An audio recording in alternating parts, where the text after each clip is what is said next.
Donc maintenant, on verra les cookies et les sessions, donc en PHP. Donc généralement, les cookies sont utilisés pour stocker des informations côté navigateur. Donc généralement, c'est un fichier qui existe dans votre navigateur qui ne dépasse pas les 4 kilooctets. Et donc ces informations, ils concernent l'utilisateur telles que ses préférences, les identifiants de session et etc. Généralement, les deux, donc que ce soit les cookies ou bien les sessions, ils permettent de faire à peu près la même chose. C'est juste que les cookies sont moins sécurisés que les sessions. Pourquoi? Parce que les cookies sont stockés côté navigateur et du coup, l'utilisateur pourra y accéder, modifier les valeurs et même si son PC ou bien s'il a été pénétré par d'autres personnes, donc ils pourront y accéder et voir certaines informations qui doivent être normalement sécurisées. Donc c'est pour ça donc que les informations critiques, on va les mettre dans les sessions en attendant que l'utilisateur met fin à sa session. Donc notez bien que généralement les cookies ou bien les sessions ne permettent pas l'échange des données binaires telles que les images, les fichiers, ainsi de suite. C'est juste des données un petit peu, si vous voulez, alphanumériques.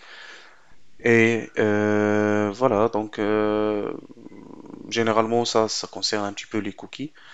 On avait dit que les cookies sont des données qui sont enregistrées par le serveur sur le disque du visiteur via le navigateur et leur taille elle est inférieure à 4 kilooctets et ils peuvent être récupérés et envoyés au serveur. Donc à chaque fois que vous vous connectez au serveur, donc il y a l'échange de ces cookies là qui contiennent certaines informations. Ils sont généralement échangés lors du transfert header.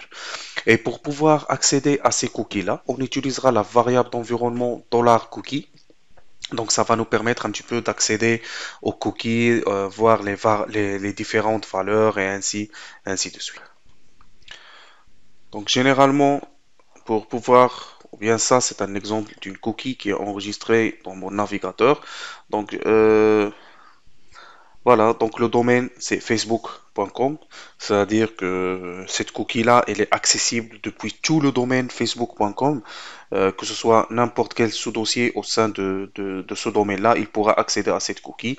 Son nom c'est users et elle contient cette valeur. Notez bien que cette valeur-là qui est stockée, c'est votre identifiant ou bien votre numéro d'utilisateur au niveau de Google. Par exemple, là, pour accéder à votre profil, vous tapez par exemple http facebook.com/ par exemple le nom que vous avez choisi, bien le pseudo que vous avez choisi, ça permet d'accéder à votre profil. C'est au lieu d'accéder avec le nom là, vous pouvez accéder avec ce code là. Et là, Facebook stocke cette cookie là pour faciliter un petit peu la reconnaissance de votre profil.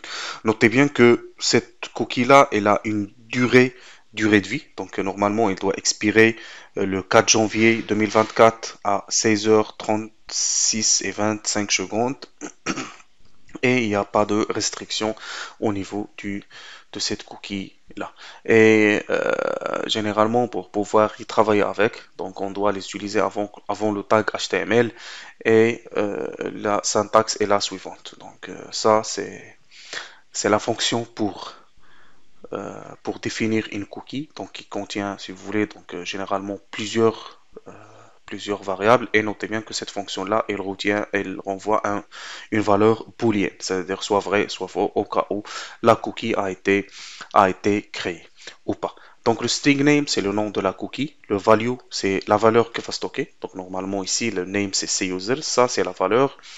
Aussi, on a le expire or options, c'est-à-dire le temps d'expiration de la cookie, le path, c'est-à-dire le chemin sur lequel la cookie sera disponible. Donc notez bien que ici, donc elle est disponible dans toute la racine du site. Aussi, on a le domaine, donc le domaine dans lequel la cookie va être créée. Secure, c'est pour dire que si la cookie doit être transmise juste avec une connexion HTTPS, c'est-à-dire on va un petit peu demander à ce que le HTTPS soit utilisé avant d'échanger la cookie entre le client et le serveur, donc juste pour assurer un petit peu la confidentialité des données. Et finalement, le HTTP only, donc cette valeur-là, elle indique si la cookie soit accessible uniquement soit via le protocole HTTP et non pas par d'autres langages. C'est bon. Donc généralement, donc ça c'est la première manière de définir une cookie. Donc la deuxième qui est, si vous voulez, donc la plus facile, donc c'est que tous ces données-là ont été mis dans un array qu'on appelle le options. C'est bon. Donc généralement, ce qui est fondamental, c'est le name et aussi la valeur. Pour le reste, ce sont des options que vous pouvez mettre ou ne pas les mettre.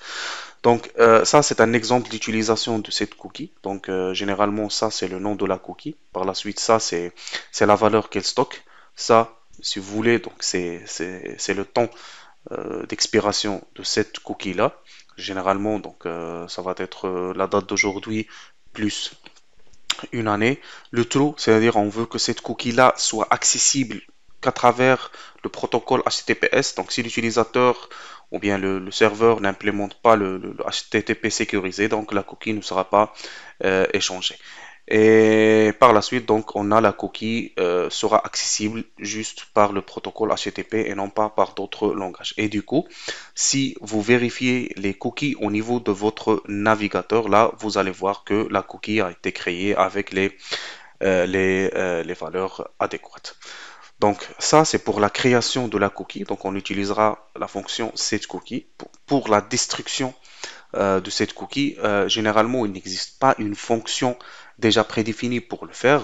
La solution qui existe, c'est l'utilisation de l'eurodata. C'est-à-dire, on va émettre la même cookie, c'est-à-dire quand on dit la même cookie avec le même nom, et généralement vous pouvez mettre ici n'importe quelle valeur si vous voulez, puisqu'on va la détruire, et on aura comme valeur ici time-1, c'est-à-dire que la cookie sera détruite une fois que cette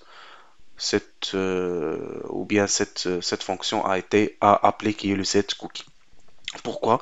Parce qu'on avait dit que ici, le temps de conservation de cette cookie-là, c'est le time, c'est-à-dire le temps de maintenant, et on va déduire une valeur qui est le -1, c'est-à-dire on sera, si time est ici, donc on sera ici. Et du coup, le système comprendra, ou bien votre navigateur comprendra qu'il doit détruire ce fichier-là qui contient ces informations. Donc concernant les sessions, généralement les sessions ils sont plus ou moins utilisés pour transmettre des valeurs de certains variables tout au long de l'exécution ou tout au long que vous êtes connecté sur le site. Et notez bien que les sessions, généralement, quand vous démarrez une session, par exemple, quand vous vous authentifiez dans un site, vous mettez par exemple votre email et votre mot de passe, et vous cliquez sur se connecter. Là, vous démarrez une session pas dans la logique de la session de se connecter à l'utilisateur, mais généralement, ici, l'application va stocker. Elle va dans un premier temps aller vérifier si ce login et mot de passe existent dans la base de données pour savoir si elle va vous donner accès aux ressources nécessaires ou pas. Donc si tout marche bien et que vous pouvez y accéder, alors il y aura une valeur qui sera stockée, et cette valeur-là, par exemple, elle sera accessible dans les différentes pages de l'application. C'est que ça va permettre à l'application de vérifier si l'utilisateur a le droit d'accéder à cette ressource-là, au lieu de à chaque fois lui demander d'entrer son email et son mot de passe. Et pour que on avait vu la transmission des variables, on avait vu le get et le post. Donc pour le post, on avait dit que la transmission se fait à travers un formulaire, le get c'est à travers un lien. Donc ici, généralement, la transmission de cette valeur-là, par exemple, supposons on va transmettre le C-users et un identifiant. Et notez bien que dans ce cas-là, ça va pas être possible l'utilisation du get. Pourquoi? Parce que l'information sera, si vous voulez, donc accessible ou bien vue dans tous les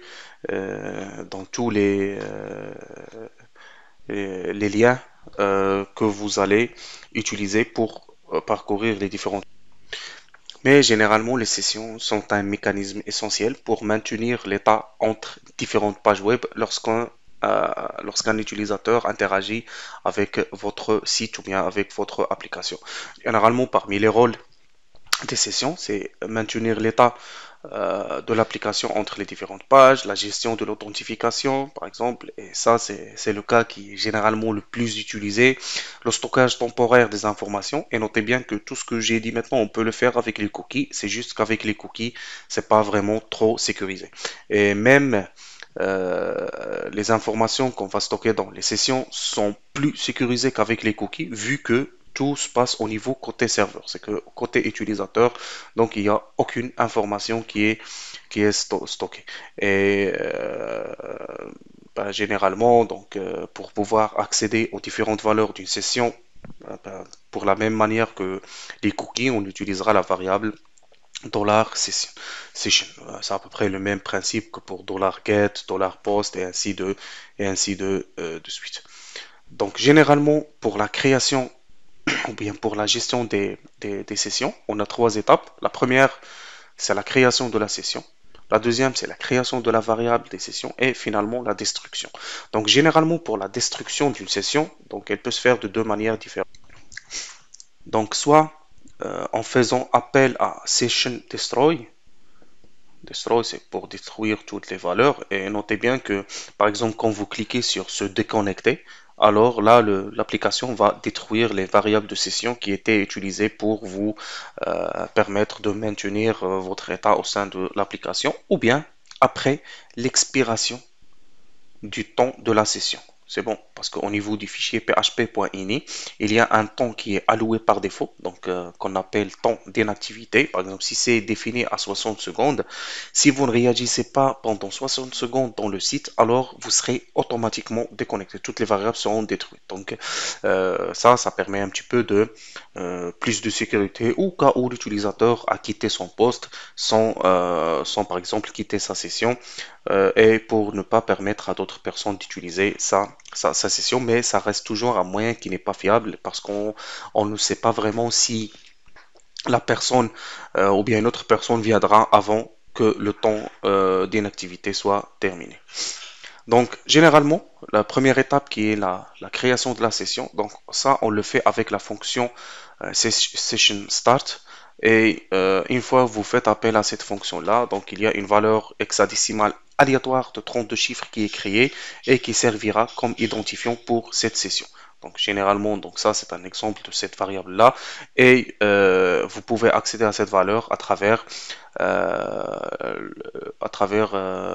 le mot-clé PHP SysID. Donc vous pouvez taper $session et dans le tableau vous passez cette clé parce que c'est un tableau associatif et ça va vous permettre de donner ou d'avoir accéder au session ID. Et généralement, donc il y a un fichier temporaire qui est stocké dans le path spécifié, donc dans le save path, et qui permet de stocker cette valeur-là de session. Et une fois elle est détruite, donc le fichier lui aussi est détruit. Donc généralement le session start, c'est à peu près la première fonction qu'on écrit dans un fichier PHP, même avant le tag doctype. Et notez bien que l'appel de cette fonction-là, il doit être unique parce que plusieurs appels de cette fonction-là dans le même script pourra générer des erreurs. Donc maintenant, la deuxième étape, c'est la création des variables de la session, parce que là, on avait initié la session. Donc maintenant, on va commencer à créer des variables, donc, et c'est là, c'est nous qui vont les définir.